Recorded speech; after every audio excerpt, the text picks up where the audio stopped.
Hi there, I'm Darcy Daniels. I'm creator of eGardenGo, and I'm going to spend a few minutes and share with you why I put this plant combination together, why I think it works, and what I was thinking about. So let's go ahead and jump in.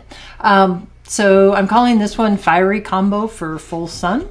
It's a plant combination, 6 plants, which we see down here, that were, and the combination is for full sun. It really isn't going to be negotiable in that respect. It wants full, as much sun as possible, and it's also going to be very drought tolerant once the plants are established. So that's kind of really its claim to fame is its sun tolerance, its drought tolerance, and the fact that it's going to look good for pretty much, well, certainly for 3 solid seasons, and it's going to have some features that also hold their own in the winter months as well. So let's go in and look a little closer at the palette of plants. And basically what I'm trying to do here is provide plenty of flower color, lots of flower, I call that flower power, so it's really going to deliver a punch and flower for a long time. It's going to go from early summer into fall. And we've got flowers in a variety of shapes. The Nyphophia over here is kind of conical and tubular. The Helenium is a little bit more of a daisy shape. And then we have the yarrow down here, which has flat flowers. So the diversity of shapes is kind of part of the reason that they all work well together. They have coloring that really complements each other, but the diversity in the flower shapes is one of the things that I was definitely thinking about as I put it together. Additionally, we've got this down here. We've got a shrub. It's going to be evergreen. I'm going to show you the shape of these plants here in just a moment, so that'll make a little bit more sense. Then we got a grassy texture, and then we've got the smokebush, which is kind of our anchor plant, if you will, for the entire combination. This is super helpful for you to get a sense of each of the individual plants and how they fit together, the size of each in relation to the others. So here we've got, a standard kind of typical figure. That person's probably about 5'6". And the first plant that we have here is that yarrow, the Achillea paprika. This is that Carex testacea, so it's lower, broader. This is evergreen. It's grassy texture. Here's that Cotinus, that burgundy foliage. The Helenium. Here's the juniper. This one is called Blue Arrow, and you can see it's just got a very strong, strictly upright growth habit. And then we've got that Nyphophia. So I want to say something here specifically about this smokebush as we're looking at it here. This is a new variety, and it's called Winecraft Black. And it has been, like I said, it's a new introduction, so initially might be a little hard to find. It was introduced by, it's a proven winner selection, so should be out and available pretty widely when they get their numbers up. But it was selected and bred for its compact growth habit. So Cotinus are fabulous drought-tolerant shrubs that have wonderful foliage. They're, like I said, they're drought-tolerant, but they also give us really good fall color. But they can be kind of big. So this one is going to be super useful for planting schemes for smaller gardens. The other thing I will say about this planting combination is that I have planting plans available, and they're available for download for a small fee, and this is one of them that gives you kind of an idea of what this planting combination looks like when it's kind of rendered and laid out in a way that is pleasing. This is a rectangular bed. It's designed to look good from all sides, and there are, I believe, like 3 different three different layouts on this download file. They include elevation views for you, so you can get a sense of how the garden looks, you know, kind of in 3D, but it also has a planting plan. All the quantities are clearly indicated. So really you have the planting plan, the plant list that gives you the quantities and the placement. So it's really a shopping guide, and a guide that will help you lay out the garden at home after you purchase the plants. So this is one example of the gardens that's included in the planting plan.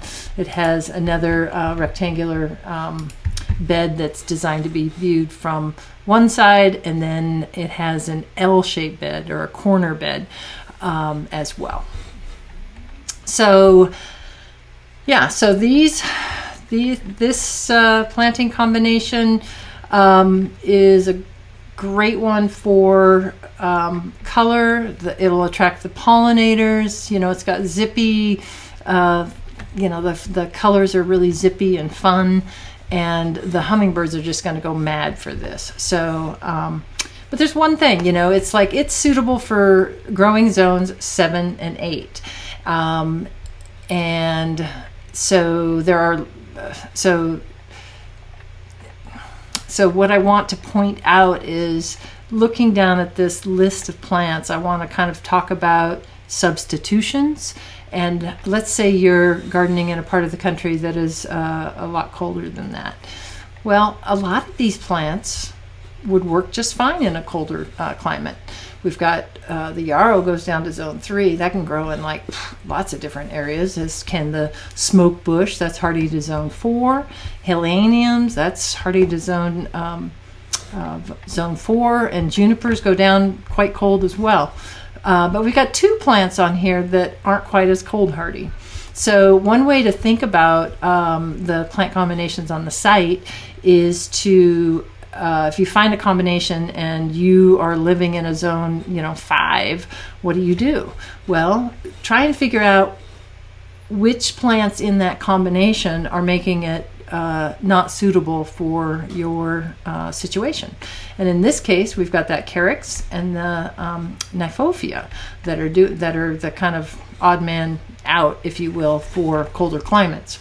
So if you think about those 2 plants, and let's think about that grass first. So that grass is Carex testacea. So there it is.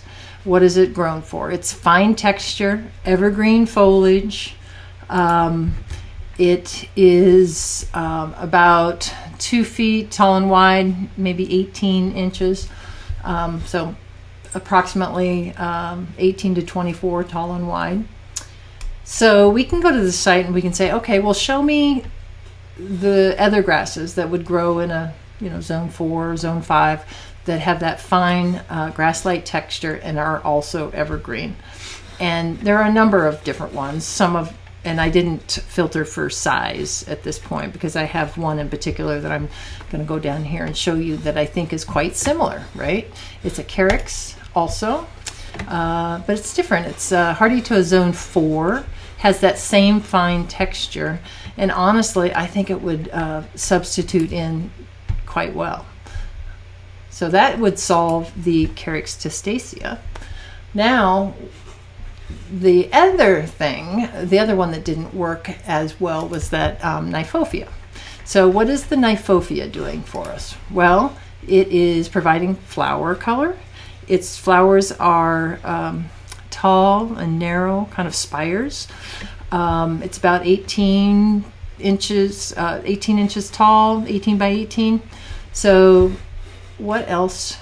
And it's orange, but if we let go of it being orange and really just looking for something that has a similar size but would still work from a coloring standpoint, then I find this Laetris, and look at that. That's flower shape is really quite similar. It's super hardy.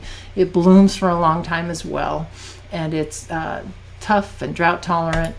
And if we think about those two as potential additions, I think it works. It's like the Carex would be, instead of the golden, we would be doing kind of green. So that's kind of that would work in my mind.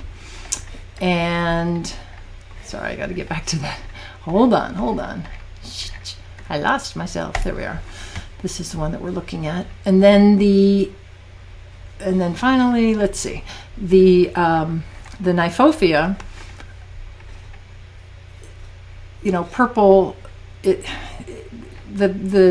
orange isn't critical, right? I think that the purple flower would be very pretty. So that's basically, and I know I took a little longer to spit that out than I would have liked to, but that's how you can think about making substitutions to make a planting combination that maybe has one or two plants that doesn't fit for you. Things to think about, and how to go through finding a substitution to make that combo work. So hope that helps. Thanks for watching, and I'll see you next time.